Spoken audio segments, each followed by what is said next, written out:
You are welcome to this update, the first of the several updates that will be doing on matters that affect Nigeria or matters that are of global importance.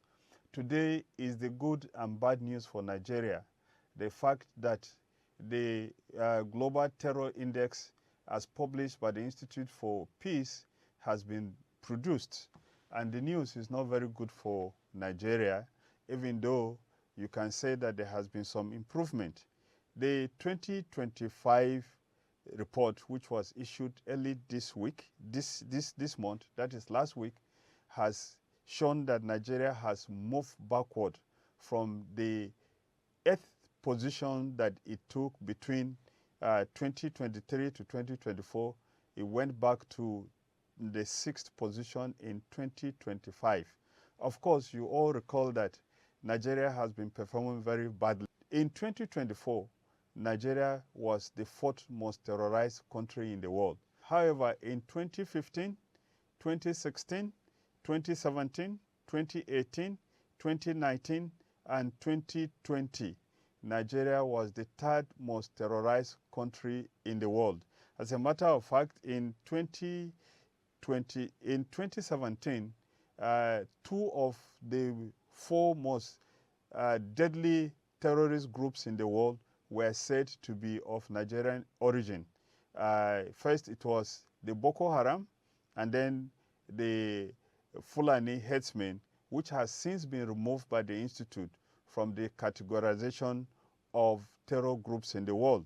So you can see that Nigerians, especially those in government, are complaining that the report is not fair on Nigeria, because Nigeria improved in 2022 when it moved from the 3rd position to the 6th position.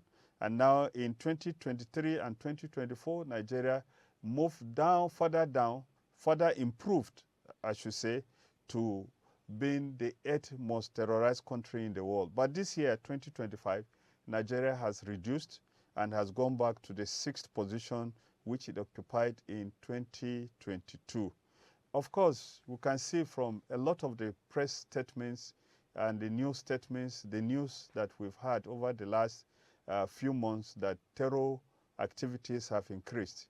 Several deadly clashes have taken place. Several terror groups have come up and are performing wonders, so to say, in the bushes. As a matter of fact, not long ago, 2 military establishments were said to have been overrun by Boko Haram, which seem to be coming back to life.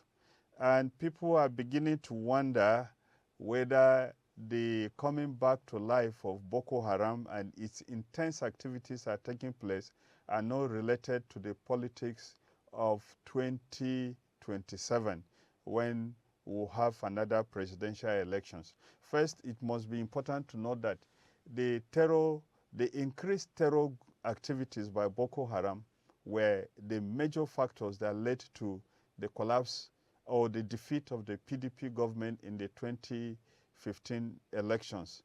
And thereafter, of course, there was no remarkable improvement. And as generally known, security situations has not actually improved in Nigeria over time. And as we said in an earlier video, from the statistics available, the number of deadly terror groups have increased. The areas that are under attack by terror groups have increased. And of course, even a few days ago, up to early this morning, there are news reports about some terror groups attacking villages in Nasarawa Toto, which neighbors the Federal Capital Territory. Still kidnappings that are going on, but a lot of the kidnapping, of course, have to do with groups, criminal groups. But anyway, almost all the terror groups in the world engage in criminal activities such as drug trafficking or cultivation of drugs, as the Taliban does in Afghanistan. And a lot of the terror groups that exist, even the famous ones, are also engaged in drug trafficking. So the distinction between terror groups and criminal gangs is much more of an academic matter than of substance.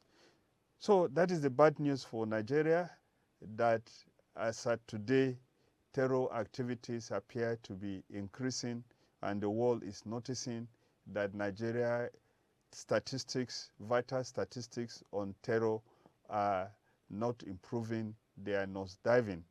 Once again, you are welcome. We'll keep updating you on things that happen globally and locally as pertains to Nigeria and global activities. Your host here again is Rumande Shawulu.